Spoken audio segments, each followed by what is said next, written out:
നിയമസഭാ സമ്മേളനത്തിന്റെ സമാപന ദിവസം ഭരണ പ്രതിപക്ഷ അംഗങ്ങൾ അടിച്ചു പിരിഞ്ഞു.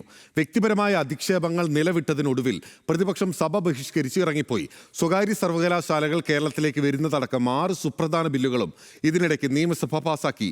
ബില്ല് പൂർണ്ണമായും തള്ളണമെന്ന് സഭയിൽ ആകെ ആവശ്യപ്പെട്ടത് കെ രമ MLA മാത്രമാണെന്നതും ശ്രദ്ധേയമായി.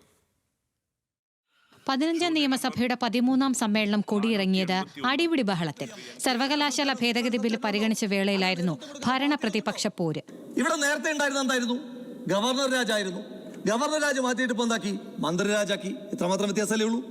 സർവകലാശാലയെ അടക്കി ഭരിക്കാനുള്ള മന്ത്രിയുടെ ആർത്തി ഈ നിയമത്തിന്റെ ഓരോ ഭാഗവും എടുത്ത് വായിക്കുമ്പോൾ നമുക്ക് കൃത്യമായി വ്യക്തമാകും. കൽപ്പാന്ത കാലത്തോളം മന്ത്രി ആർ ബിന്ദുവിന് ഗുണാനുഭവിക്കാൻ പറ്റുന്ന ഒരുപാട് വ്യവസ്ഥകൾ ഉണ്ടായിട്ടുണ്ട്.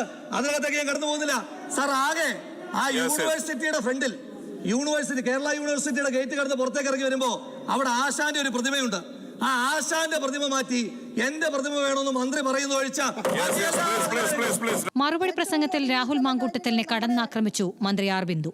ഈ സഭയിലെ പുതിയ മെമ്പർ രാഹുൽ മാങ്കൂട്ടം ഇവിടെ ഒരു വെർബൽ ഡയറിയ കാഴ്ചവെക്കുകയുണ്ടായി. 4 കിട കുശുമ്പും നുണയും കൂട്ടിച്ചേർത്താണ് ഇവിടെ പ്രസംഗിച്ചത്. 4 കിട കുശുമ്പും നുണയും കൂട്ടിച്ചേർത്താണ് പ്രസംഗിച്ചത്.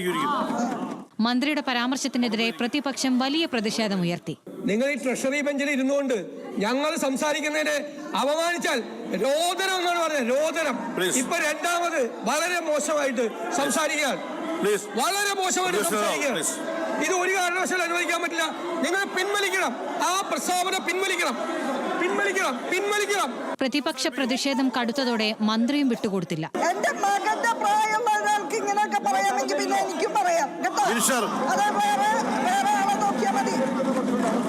ഇതോടെ സമ്മേളനം അവസാനിക്കുന്നതിന് കാത്തുനിൽക്കാതെ സഭ ബഹിഷ്കരിച്ച് പ്രതിപക്ഷം ഇറങ്ങിപ്പോയി.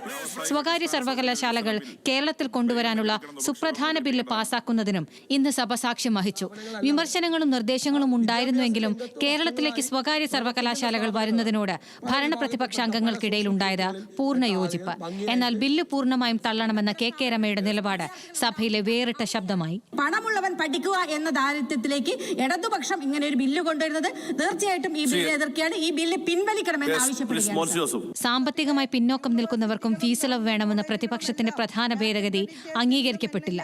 ഗവർണറുടെ അംഗീകാരം കൂടി ലഭിച്ച് നിയമമാകുന്നതിന് പിന്നാലെ സ്വകാര്യ സർവകലാശാലകളും കേരളത്തിലേക്ക് വരും. ഈ ബില്ലടക്കം 6 ബില്ലുകൾ പാസാക്കിയാണ് അനിശ്ചിതകാലത്തേക്ക് സഭ പിരിഞ്ഞത്. ന്യൂസ് മലയാളം, തിരുവനന്തപുരം.